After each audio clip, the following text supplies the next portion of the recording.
I really like that part of London where the old markets used to be. But there's it's so weird because it is in like the city now where all the city boys go, but there's Milk Street, Bread Street, Fish Street. It's just where you would buy your X, Y, and Z. It's really Yeah. My nice. I don't know favourite is why. always Threadneedle Street. I think that's a really nice name for a road. Threadneedle Street. There is there's a street in. Oh, it's going to be wrong, and I'm sorry if you are. Let us know in the comments.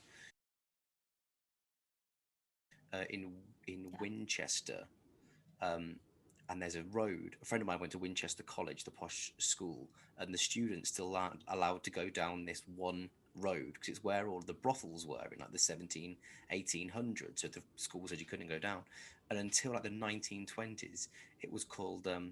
Well, I'll say C, but we all know what C means. The C word. It's called Grabsea Street. Not anymore. It was.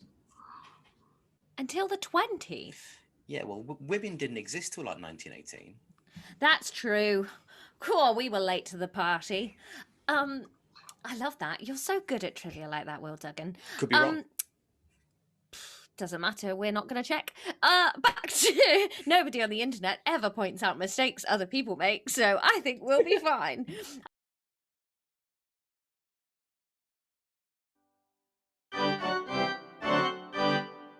Okay, my last question. I just want to throw at you. William, be quiet. I'm interested. Did many people die? Did it have a big death toll? The Great Fire of London. Yeah, not the monument. Has the monument killed many people? Pew, pew, pew. Has the monument killed many people? Well, there's an interesting connection. So on record, during the Great Fire of London, 6 people died. Is that all? That is all that is on record.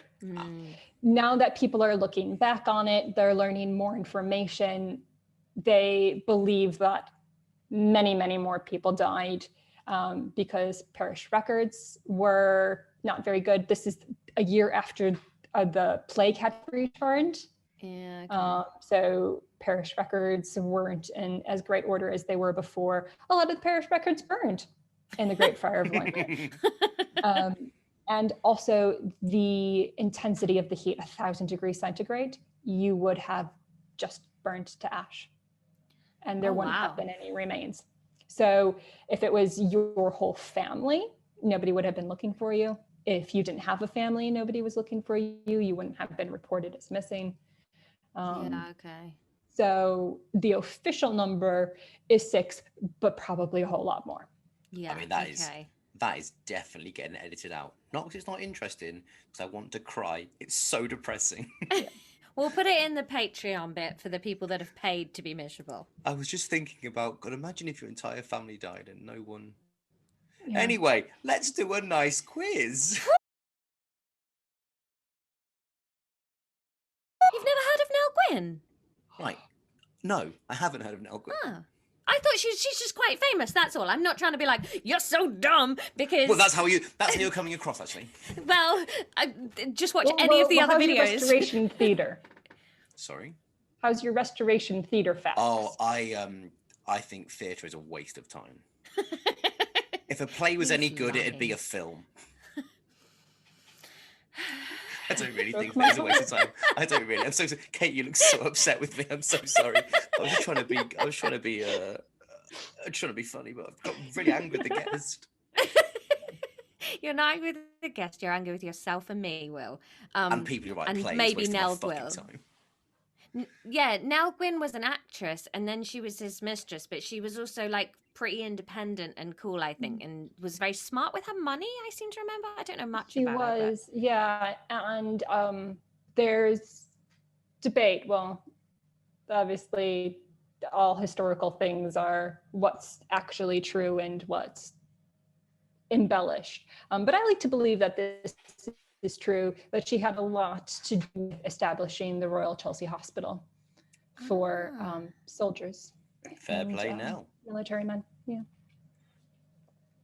Is that I can't believe this. I'm so impressed with everyone. Other than myself, who was really, I feel let myself down.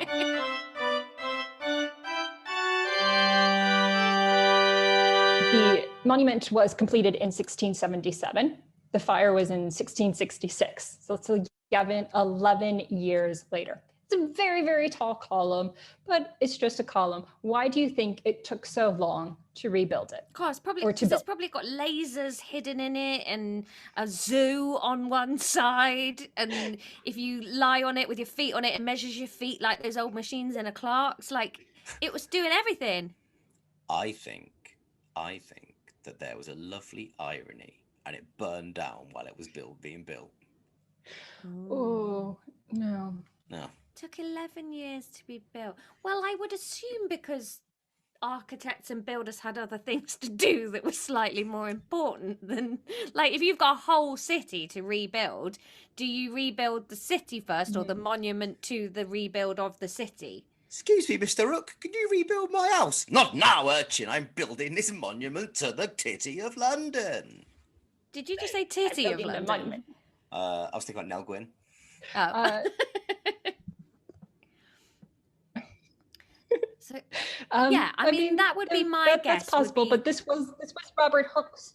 This was Robert Hooke's job. So Christopher Wren passed along this so he could deal with the other churches, 87 churches that he had to rebuild, and St. Paul's. But so there are two reasons. One, so it's made out of Portland stone. So did they have to get the stone from Portland?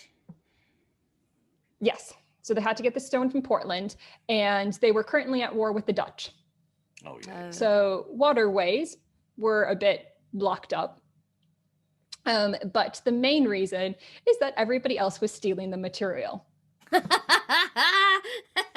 Everybody else is rebuilding their houses. They're like, oh, there's a pile of Portland stone. Yoink.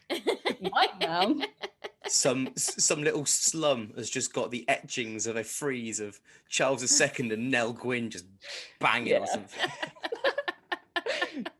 Yep.